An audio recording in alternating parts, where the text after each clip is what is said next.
అక్రమ సంబంధానికి అడ్డుగా ఉన్నాడనే నెపంతో భర్తను భార్యే కిరాతకంగా అంతమొందించింది.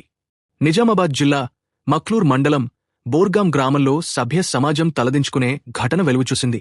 పచ్చని సంసారంలో అక్రమ సంబంధం అనే నిప్పు ఎలా చిచ్చుపెడుతుందో ఈ ఉదంతం మరోసారి నిరూపించింది. పోలీసుల కథనం ప్రకారం బోర్గాం గ్రామానికి చెందిన రమేష్, సౌమ్య దంపతులు. అయితే సౌమ్యకు దిలీప్ అనే వ్యక్తితో అక్రమ సంబంధం ఏర్పడింది. వీరి వ్యవహారానికి భర్త రమేష్ అడ్డుగా మారుతున్నాడని భావించిన సౌమ్య అతడిని శాశ్వతంగా వదిలించుకోవాలని నిర్ణయించుకుంది. ఇందుకోసం ఏకంగా ఒక సుపారీ గ్యాంగ్ను ఆశ్రయించింది. భర్తను చంపేందుకు 35,000కు ఒప్పందం కుదుర్చుకుంది. అయితే ఇక్కడే అసలైన ట్విస్ట్ ఎదురైంది. సౌమ్య వద్ద నుంచి డబ్బులు తీసుకున్న సుపారీ గ్యాంగ్ ఆ తర్వాత ఆమె ఫోన్ ఎత్తడం మానేసింది. పని పూర్తి చేయకుండానే చేతులెత్తేయడంతో ఆలస్యం చేస్తే తన వ్యవహారం బయటపడుతుందని భయపడిన సౌమ్య తానే నేరుగా రంగంలోకి దిగింది. సుపారీ గ్యాంగ్ నమ్మకద్రోహం చేయడంతో తన ప్రియుడు దిలీప్తో కలిసి హత్యకు పథకం వేసింది. నిద్రిస్తున్న భర్త రమేష్పై ఇద్దరూ కలిసి దాడిచేసి అత్యంత కిరాతకంగా గొంతు నులిమి చంపేశారు.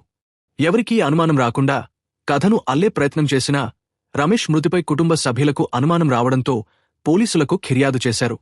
రంగంలోకి దిగిన పోలీసులు సౌమ్యను తమదైన శైలిలో విచారించగా అసలు నిజం బయటపడింది. అక్రమ సంబంధం కోసమే భర్తను చంపినట్లు ఆమె అంగీకరించింది. పోలీసులు భార్య సౌమ్యతో పాటు ప్రియుడు దిలీప్ను, అలాగే డబ్బు తీసుకుని మోసం చేసిన సుపారీ గ్యాంగ్ను కూడా అరెస్టు చేశారు. నిందితులందరినీ రిమాండ్కు తరలించారు.